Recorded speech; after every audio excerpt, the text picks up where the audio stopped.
Perkenalkan, nama saya Billy Rahdian dari Fakultas Ilmu Hukum, Ilmu Sosial dan Ilmu Politik dari Prodi Ilmu Komunikasi.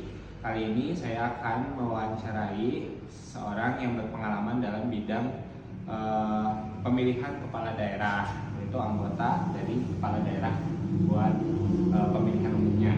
Dengan siapa, Pak? Halo, perkenalkan, nama saya Rotan Julia. Saya juga karyawan dan juga saya pernah bertugas sebagai tim sukses dari pemilihan. Oke.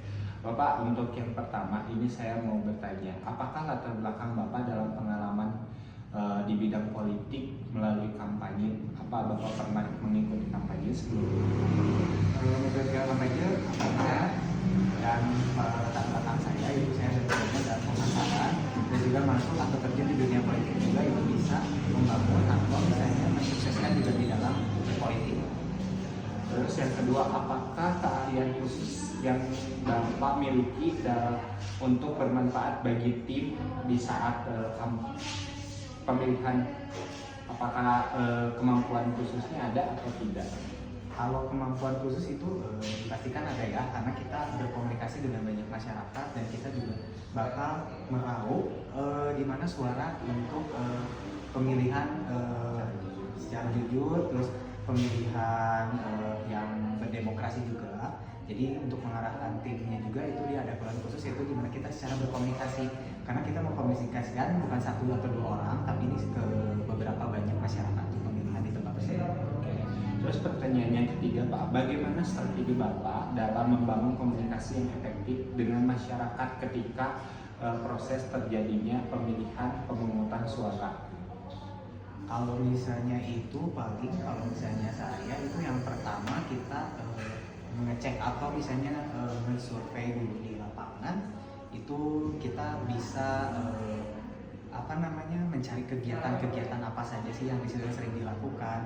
Kita pendekatan dengan masyarakat ataupun kita mendatangkan misalnya kita membuat satu acara, misalnya ada senam bareng, nah di situ kita bisa dihubungi, atau misalnya kita bisa mempromosikan juga boleh, atau misalnya kita menanyakan kalau misalnya nanti ada yang terpilih dia inginnya memimpin yang seperti apa, terus dia nanti ingin memajukan daerahnya seperti apa, nah kita bisa evaluasi dari situ juga. Terus nanti kita kondisi dengan tim kita harus seperti apa gitu, atau misalnya kita menjalin komunikasi dengan beberapa orang dan diarahkan ke depan.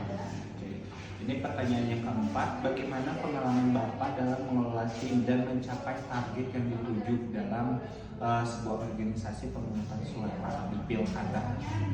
Tentunya kita mengarahkan atau misalnya kita membagi tugas masing-masing. Jadi kita punya peranan masing-masing, tugasnya masing-masing untuk mencapai target yang diinginkan. Jadi semua tim harus bekerja dan semua tim juga mempunyai job desk masing-masing. Ini untuk yang terakhir pertanyaannya, bagaimana Bapak Ibu akan memastikan bahwa dalam proses pemungutan suara ini berjalan sesuai dengan etika dan peraturan yang berlaku, itu bagaimana caranya?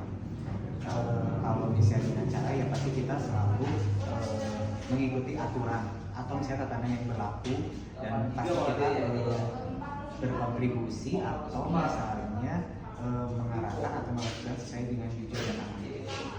Bapak untuk jawabannya terima kasih banyak, ilmunya terima kasih atas bantuannya juga. Mungkin sekian wawancara dari saya selaku dari narasumber juga yang pernah mengikuti demokrasi di pengelolaan pemungutan suara. Terima kasih ya. Assalamualaikum warahmatullahi wabarakatuh.